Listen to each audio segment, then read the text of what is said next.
Здравствуйте, вас приветствует информационная программа «Новости», в студии Саид Ахмадов, и вот что будет в нашем выпуске.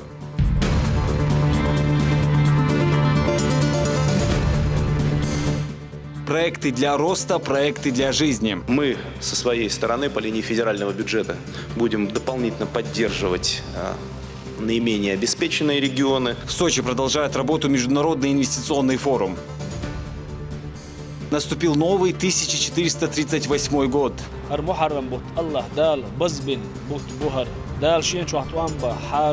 О достоинствах первого месяца мусульманского календаря расскажем в выпуске. Прилететь из Поднебесной, чтобы увидеть Чечню. Здесь так здорово, здесь классно. Через 3 дня будет День города в Грозном. Приезжай сюда скорее. Грозный принимает китайских туристов.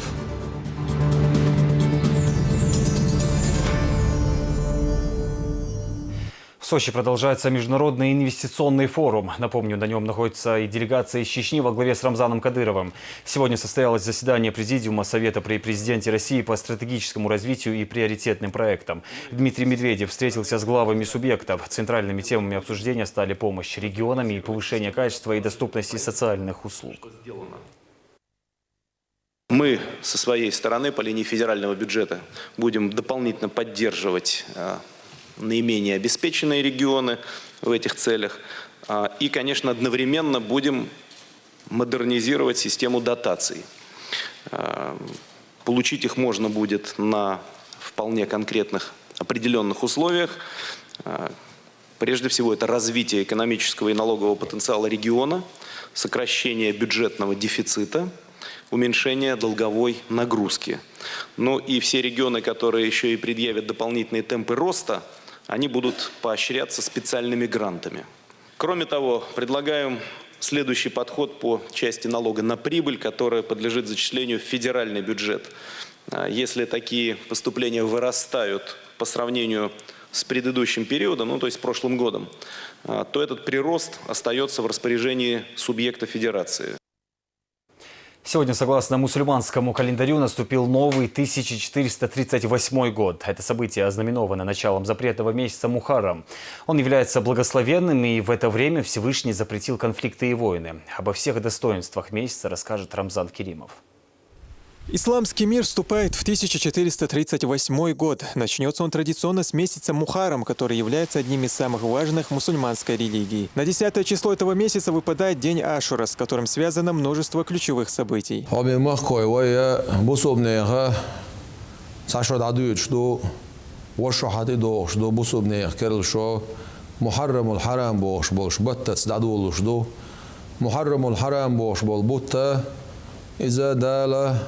Oran ço bilgal dina haram bi batta tabut boiz.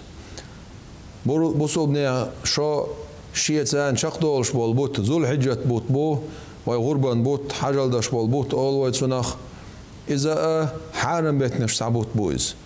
Haram betneş san battatsi şo çaqadalüç haram betneş san battatsi şo dola dalüça dala ostaypana بول دعوت بر معن هدر تعالشي أت شجق دولو شخناها بصبنا عبادة يح ديل حخور يح دوكو بولر يح ديك بلغش بر يح ناخ صو بولت شدولو زمان شوها إشتا محرم الحرام بيز بوتبو أشر شوها عبادة سانة شد عدول دليت تاق شد عدول شخناها شجق دول شخناها شني استيحا عبادة بصبنا جودتشي أتيوق عدين دوشتل قنواشن سان جشت إنسان قنتي رأول سان ديك بول بسارح إغيتن برن دعها أستيبن حكمة سان دالة دعوتين بول بويز عاشوراء دي أتبتشو عدو عاشوراء دي نحا مارقا برسونة دون أت محرم بيت إطلو دي دويز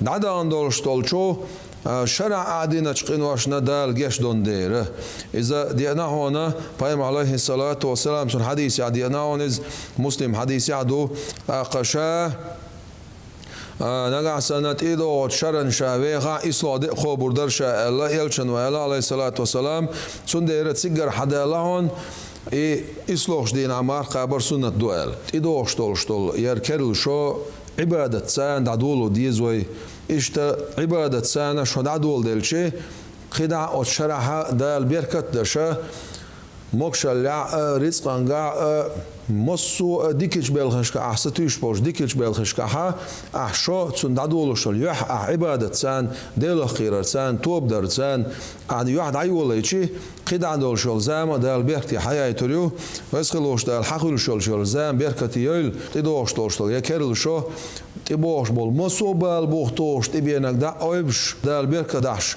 دوغتيل وينا دوغش دولو بوصوبني كل شو. Мусульманское летоисчисление ведется по лунному календарю и отличается от григорианского, распространенного в большинстве стран, тем, что оно короче на 11-12 дней. Еще одним отличием является то, что новые сутки по исламскому календарю начинаются в момент захода солнца, а не в полночь. ويبيمر عليه الصلاة والسلام مكة مدينة وأن هجرة دين خانيو تخين دين دا حر تاريخ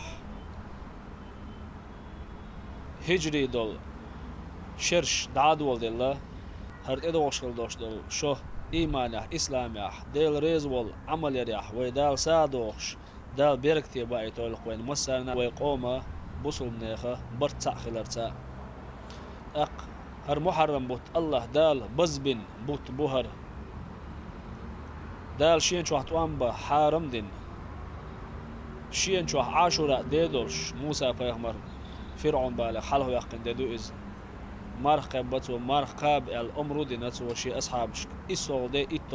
С наступлением месяца Мухаррам необходимо уделять больше внимания богослужению и направить все силы на совершение благих поступков. За это верующих ждет большая награда, отмечают богословы.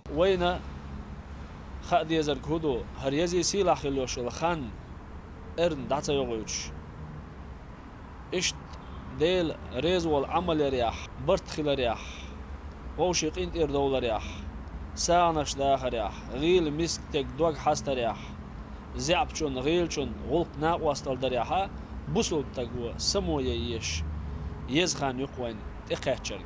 И сегодня же вечером в центральной мечети собрались богословы и верующие. Перед ними с проповедью выступил Салах Межиев. Муфти рассказал о значимости наступившего месяца. После все прочитали маулид, прося у Всевышнего о милости и благодати.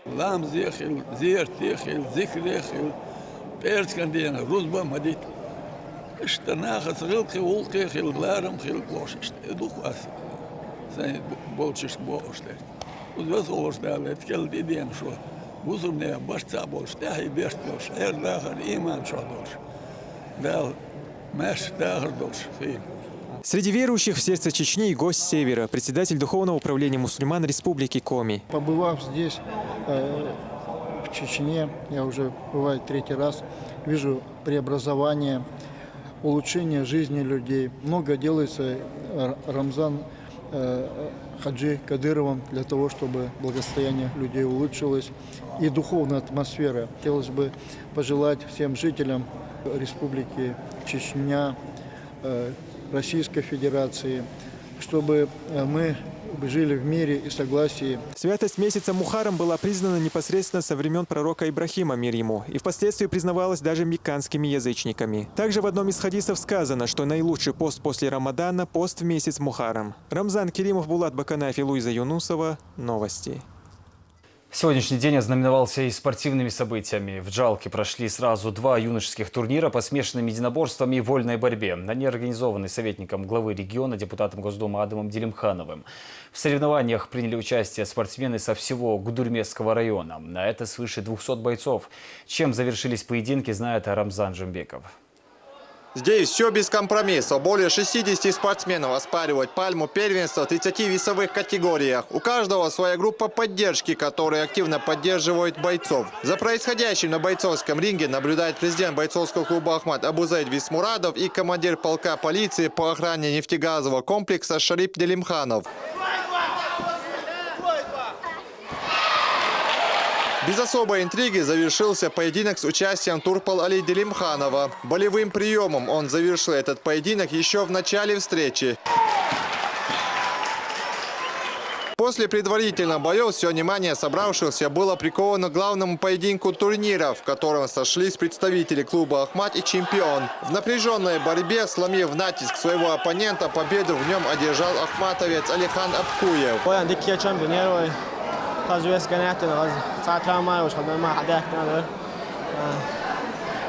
соперник Камелдош.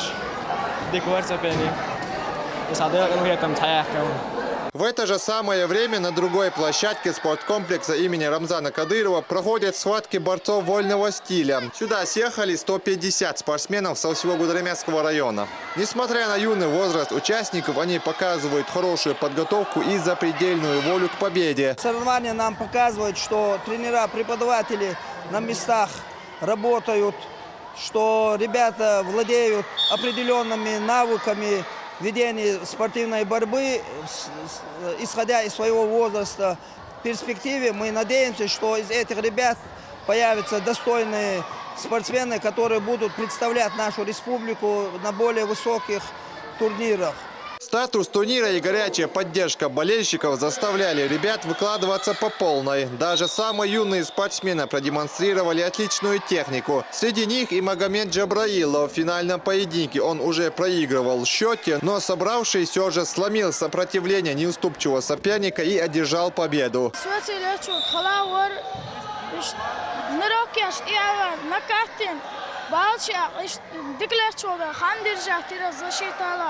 После окончания поединков состоялось торжественное награждение победителей. Тройки победителей в каждой весовой категории организаторы вручили кубки, грамоты и медали. Рамзан Джамбеков, Шамиль Саламов, Луиза Юнусова. Новости. Сотрудники структурных подразделений администрации главы и правительства республики провели турнир по мини-футболу. Разделившись на 14 команд, решили играть по олимпийской системе. Противостояние госслужащих на газоне приурочили к победе Рамзана Кадырова на выборах главы республики и предстоящему празднованию Дня города. Сегодняшний турнир он проводится в рамках администрации главы и правительства Чеченской Республики и приурочен к избранию главы Чеченской Республики Рамзана Ахматовича Кадырова на пост главы, а также к Дню города Грозного, который пройдет 5 октября у нас в республике. Глава Чеченской Республики большое внимание уделяет развитию физической культуры, массового спорта, и поэтому то, что сегодня, так скажем, чиновники собрались, чтобы продемонстрировать свои физические способности, чтобы показать, что любой житель Чеченской Республики должен заниматься спортом для того, чтобы мы могли построить здоровое гражданское общество у нас в Чеченской Республике. Пагубное пристрастие как угроза человечеству. В республике усилена работа по борьбе с наркоманией. Теперь вместе с правоохранительными органами препятствовать распространению наркотиков и психотропных веществ будут и общественные организации. Слово Розане Самаевой. Аслан Хатуев задержан за распространение наркотических веществ с поличным. Как выяснилось, 35-летний мужчина не только сбывал психотропные вещества, но и употреблял их сам. При нем обнаружено несколько флаконов сильнодействующих веществ. Свою вину задержанный не отрицает.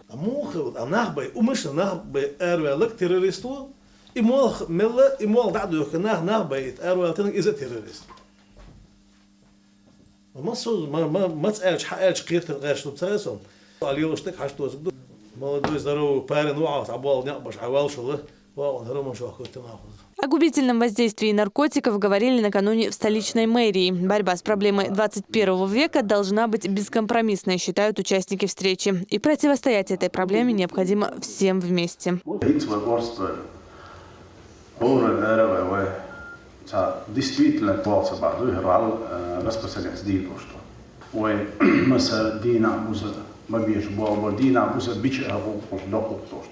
Не останутся в стороне и гражданские организации. Общественный и правозащитный сектор намерен включиться в борьбу с наркоманией. По их мнению, необходимо усилить работу с населением. План совместной работы уже обсудили уполномоченный по правам человека и председатель общественной палаты. Полностью и глубоко разделяем тревогу главы. То, что он и его боль на самом деле, и его отношение к тому, что в стороне никто не должен оставаться. Мы должны активно помогать в искоренении этого зла тем, кто борется на переднем крае. Наркомания остается одной из главных угроз человечества. Ежегодно из-за болезненного пристрастия погибают тысячи людей, страдают миллионы. Поэтому борьба с этим злом – долг каждого, кто выбирает жизнь. Розана Самаева, Ислам Расуев. Новости.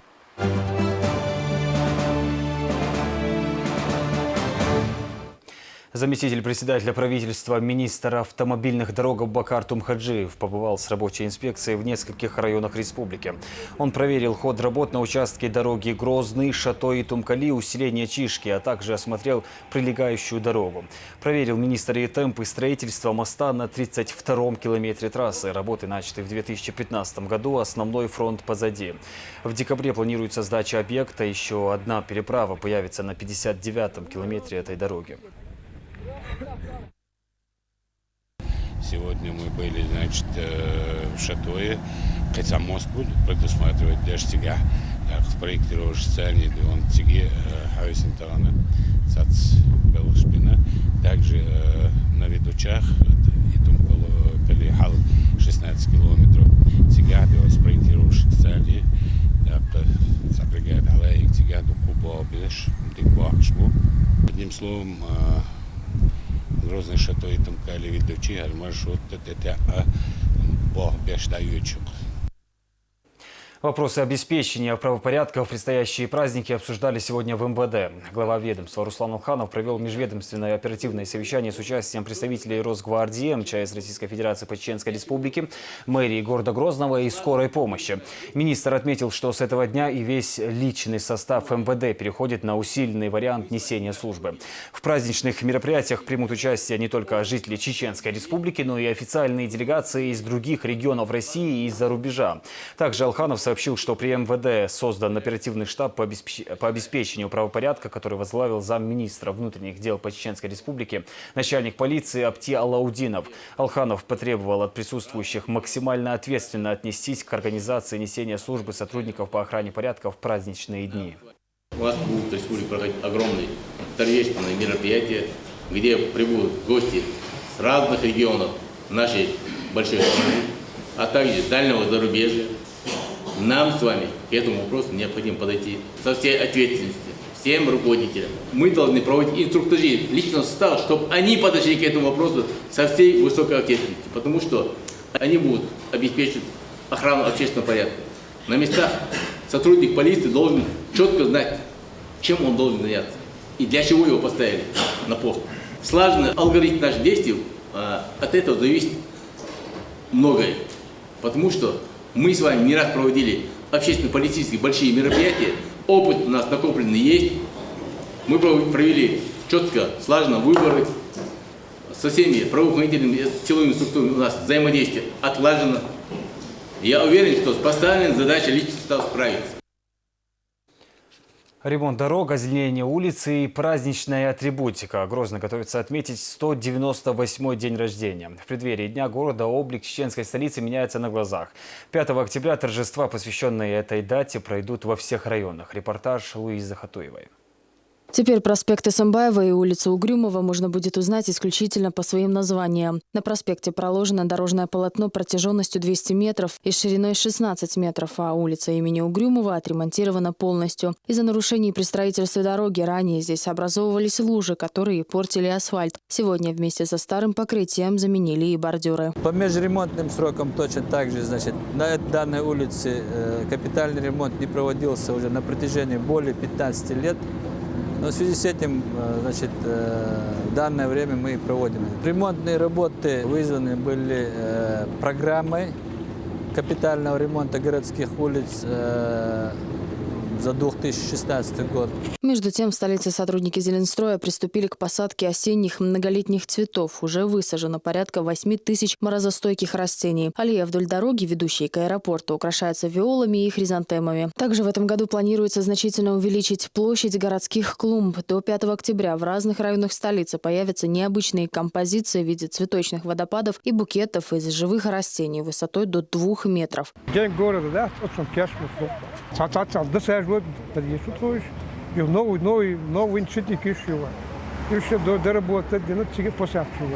Тем временем близится к завершению установка главной сцены. 5 октября здесь пройдут основные торжества. Ход подготовительных работ проинспектировал помощник главы региона, мэр Грозного Муслим Хучиев. Коммунальные службы завершили работы по строительству 5 ливнеприемников на главной площади города. Если раньше для откачки воды приходилось привлекать специальную технику, то теперь ливневая система справится с осадками самостоятельно. Также на участке обновляют асфальтобетонное покрытие. Луиза Хатуева, новости. Гордость всего чеченского народа и один из красивейших городов Северного Кавказа. Чтобы увидеть возрожденную из-за руин столицу Чечни, в регион съезжаются жители из разных уголков России и мира. Многочисленные музеи, театры, архитектурные памятники и история города не оставляют равнодушным никого. Только с начала года республику посетили около 40 тысяч туристов. На этот раз в чеченской столице гостили жители Поднебесной. С ними пообщалась Седа Сапарова. Эй, комар! Здесь так здорово, здесь классно. Через 3 дня будет День города в Грозном. Приезжай сюда скорее, собирай быстро чемоданы, и мы ждем тебя здесь. Скорее, скорее, здесь классно, здесь очень здорово. Пока одни китайские туристы продолжают традиционно выбирать тур по Золотому кольцу России, другие спешат в Чечню. И не ради галочки или праздного любопытства. Сами для себя они разрушают стереотипы, складывавшиеся годами, чтобы потом поделиться впечатлениями с друзьями. Вот и получается, что в рекламе после таких отзывов республика и не нуждается. Чен Юнмин в Грозный приехал с важной миссией – наладить сотрудничество между представителями культурной элиты Китая и Чечни. Нам очень понравился город, потому что видно, что он очень здорово восстановился после войны. И действительно, даже с точки зрения как архитектуры, так и с точки зрения традиций местных, мы увидели очень много интересного и познавательного. И действительно впечатляет. Надеемся, что за счет контактов культурных мы сможем наладить сотрудничество, и что будут многие китайские группы приезжать сюда и общаться с чеченским народом, и будем тоже друг друга узнавать. Почти все они в России были много раз. У кого-то за плечами холодный Мурманск, у других Дальний Восток, Москва, Санкт-Петербург. Но Чечню они для себя открывают впервые. Признаются, чеченское гостеприимство чувствуется в каждой мелочи, а улыбки местных жителей греют даже в октябре. Город очень красивый, и люди очень красивые. Красивые не только внешне, но и внутренне. Мне очень понравилась простота местного народа, и поэтому я действительно изучала много материалов в интернете, готовилась к этой поездке и совершенно не разочаровалась. Мне все очень нравится. Несмотря на осеннюю погоду, поток туристов в республику не прекращается. Сегодня в регионе официально действует 16 туристических маршрутов. Однако на протяжении вот уже многих лет самой популярной остается экскурсия по чеченской столице. Из-за растущей популярности Чечни среди российских и иностранных туристов отечественные компании открывают для себя новое направление – Грозный. Нам интересен Чечня, ваш регион. Мы хотели бы сюда привлекать как можно больше туристов, потому что тот колорит, то национальная идея, которая здесь есть, мало где можно увидеть у нас в России. Поэтому мы надеемся, сюда поедут не только туристы из Азии, но и также из Европы и из других частей мира. Свой 198-й день рождения Грозный будет праздновать с особым размахом. И пусть за плечами этого города было немало трагических страниц. Сегодня столица живет мирной жизнью, а ее жители пишут новую счастливую главу в истории. Седа Сапарова, Расул Арцухаев и Денис Хавхаров. Новости. Воспитать инженеров нового поколения намерены преподаватели молодежного робототехнического центра. Здесь дети могут освоить навыки программирования. За недолгий срок существования школа стала настоящей кузницей IT-специалистов и робототехников, за плечами которых многочисленные победы в различных конкурсах. Их работы оценила и Лариса Джабраилова.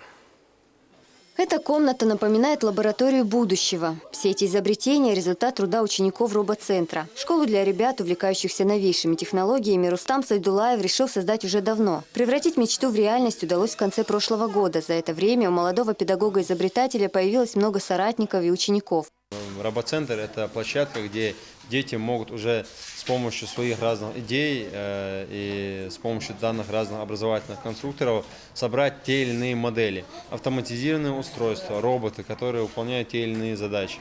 Я делаю так, чтобы робототехника она была доступна всем детям. Без разницы, какого они уровня, и дети, которые учатся и в частных школах, дети, которые учатся и в государственных школах, и дети у нас очень способные. В настоящее время роботомоделированию здесь учатся почти 40 ребят. Самому младшему из них всего 5. Однако возраст для юных изобретателей не помеха. Со временем от базовых моделей они переходят к более сложным. Мне нравится программировать, проектировать, собирать роботов. Я уже собрал несколько роботов. Это классический робот. К нему можно подключить вот датчик, например, цвета. Ну, я бы хотел сделать с металлического, большого робота, не из лего, а из другого, чтобы, например, я бы сделал для помощи маме, например, в уборке. Над разработками Рустам работает вместе с учениками. Молодежная робототехническая школа – победитель множества конкурсов в Грозном, Москве, Осетии и других городах и регионах России. В этом году ребята планируют принять участие в соревнованиях в Грузии. Сегодня мы работаем над тем, что открываем студии по робототехнике в различных школах, и в частных школах, и в обычных государственных школах. Это дает возможность ученикам обучаться уже в своей школе. Это не только досуг, но и дети проводят с пользой время. Они находят единомышленников, они уже создают целые команды. Дети, которые в будущем смогут стать первоклассными инженерами, программистами и специалистами в данной области. Рустам Сайдулаев не скрывает, новых идей еще много. Главное из них – организация бесплатных уроков для детей с ограниченными возможностями и сирот. Эти занятия в робоцентре планируют начать уже в ноябре. Лариса Джабраилова, Мансур Саев и Ислам Расуев. Новости. Центробанк России провел День открытых дверей, где исключением не стала и наша республика. Посетители Национального банка смогли познакомиться с его историей, а также отдать голос за один из символов для новых банкнот номиналом 200 и 2000 рублей. Напомню, что голосование за дизайн новых купюр завершится уже 7 октября. До тех пор каждый может повлиять на его результаты. Как прошло мероприятие, расскажет Луиза Баснукаева. День открытых дверей сегодня прошел в территориальных учреждениях Центробанка по всей стране. Он был приурочен к голосованию за выбор символа для изображения на новых банкнотах достоинством 200 и 2000 рублей. В результате усиленных действий, принимаемых мер руководством республики, хотелось бы отметить, что первая попытка открытия территориального учреждения Банка России в Чеченской Республике была предпринята первым президентом Чеченской Республики Ахмадом Хаджи Кадыровым. Далее, после него, его сыном, главой Чеченской Республики Рамзаном Ахматовичем Кадыровым. После его усилий в марте месяце 2008 года было открыто Национальный банк Чеченской Республики. Центробанк России – это мегарегулятор над всеми банками страны. То есть он разрабатывает и регламентирует единую денежную политику. Гостям рассказали и об истории Банка Чеченской Республики, которая началась в мае 1922 года. Затем прошла церемония голосования за города, которые станут символами новых купюр. В рамках третьего этапа по голосованию за изображение на новых банкнотах достоинства 200 и 2000 рублей посетители могут прийти проголосовать за изображение на новых банкнотах, также посетить музейно-экспозиционный фонд и просмотреть видеоролики с историей зарождения Банка России по сегодняшний день. Музейно-экспозиционный фонд Национального банка состоит из множества монет и купюр различных стран. Представленные здесь экземпляры датируются даже временами Петра I. Самая закрытая организация, в принципе, в России открыла свои двери для посетителей, не только для школьников, студентов, но и для всех проходящих. Мы смогли представить не только наши условия труда, как мы трудимся, мы, конечно, смогли музейно-экспозиционный фонд осветить. В принципе, хорошая коллекция нумизматики, бонистики, представлены довольно-таки редкие купюры. Также ребята с университета смогли впервые в своей жизни посидеть в инкассаторской машине банка и узнать, как она устроена изнутри. День открытых дверей Центрального банка. Пришли, узнали много интересного, ознакомились, как вы увидите на фоне инкассации, к примеру, как наш преподаватель нам сказал, сейф на колесах, было очень ознакомительно, все интересно. Экскурсия была плодотворная, так как стало интересно, даже захотелось узнать побольше об работе данного банка. Надеюсь, в данном банке будет еще раз День открытых дверей. В общей сложности сегодня на Дне открытых дверей в Национальном банке Чеченской Республики побывало около 100 человек. Это не только школьники и студенты, но и их преподаватели. По словам гостей, банковская сфера открылась им с другой стороны. Луиза Баснукаева, Мансур Саев. Новости. Государственный фольклорный ансамбль песни и танца «Нохчо» выступил на сцене Воронежа. В этом году коллектив отмечает юбилей четверть века. Отпраздновать они его решили гастрольным туром. Концерт прошел при поддержке Министерства культуры Чеченской Республики и России. В рамках социальной программы «С Россией на века» гастролеры уже побывали в Москве. Впереди еще Ярославль, Кострома, Ростов-на-Дону и другие города России. Программа, с которой на этот раз выступил коллектив ансамбля «Нохчо», создана в целях развития и популяризации войнахской песни и патриотического воспитания молодежи молодого поколения. В копилке достижений ансамбля сотни ярких концертных программ. Именно это привлекает многочисленных зрителей не только в России, но и за ее пределами. Тот зритель, тот человек, который никогда не был даже на Кавказе, в Чеченской Республике, достаточно ему посмотреть эту программу, и он поймет быт, культуру, обычаи, традиции нашего народа. Даже если какие-то композиции будут проходить и звучать на нашем родном языке, зрителю вполне понятно, о чем говорится и что происходит на сцене, потому что артист достаточно живо объясняет своими движениями, своей игрой, своим характером и образом.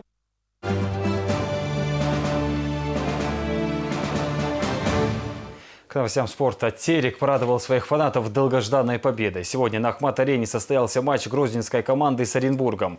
Первый тайм между командами прошел весьма захватывающий и в итоге закончился в пользу наших футболистов. Во втором Терек продолжал доминировать и одержал победу над гостями. Матч посетил и главный болельщик Терека Рамзан Кадыров. За игрой наблюдал наш коллега Изнаур Заурбеков. С самого начала игры болельщики на трибунах уже заряжены энергией и подгоняют вперед своих любимцев. Последние 3 матча, где играли подопечные Рашида Рахимова, закончились не совсем удачно для грозненской команды. 2 поражения ЦСКА и Амкара и ничья с Тульским Арсеналом спустили команду на середину турнирной таблицы. Однако сегодня футболисты Терека показывают другую игру. От игры Терека мы всегда ждем хороших сюрпризов, чтобы побольше голов было, чтобы она была увлекательная. Вот. И всегда желаем ей победу. И сюда приходим мы болеть и всегда болеем, что дома, что на стадионе. Всегда мы с командой. Терек наша любимая команда. Терек всегда в душе. Терек вперед, Терек только вперед, Терек победа. На все игры хожу, но в этом году состав команды обновился.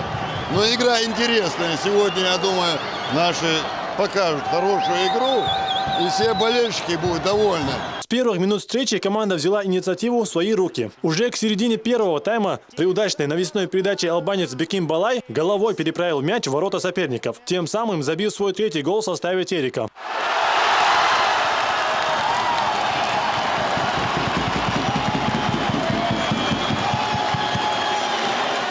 12-й игрок команды сегодня порадован отличной игрой своих любимцев и ждут от них убедительной победы. Терек, как всегда, лидирует на первом месте уже. Уже забили 1 гол, так что все в руках Аллаха. Настроение дыхается гол чутье. Чутье, да, мола первый тайм бивает, я заёлша. Yok ya xela ya da mola way glava Рамзан сара дик балети дукозда. Да мола. Игра резу еще мухаду ахиячонивай. Что резу? Что дик настроение, 1-0 выиграть я что? Да мола гол туровой. Уже во втором тайме Терек закрепил преимущество еще 1 голом, автором которого стал Лебеденко. Однако окончить матч в сухую грозненцам не удалось. Пенальти, который исполнил бывший игрок Терека Благой Георгиев, определил исход матча. Счет 2-1. Теперь грозненская команда занимает 5-ю строчку турнирной таблицы. 17 октября грозненцы встретятся с командой Анжи в соседнем Дагестане. Изнаур Заурбеков, Рамзан Джамбеков, Расул Арцухаев и Ислам Расуев. Новости. И в конце выпуска новость для водителей. Мэрия Грозного сообщает, что 2 октября будет временно ограничено движение на пересечении проспекта Исаева с улицы Ларсанова. С 5 до 12 ночи здесь пройдут работы по укладке асфальтобетонного покрытия. Участников дорожного движения просят заранее предусмотреть объездные пути маршрута. Это были все новости к этому часу. Я желаю вам всего доброго и до встречи.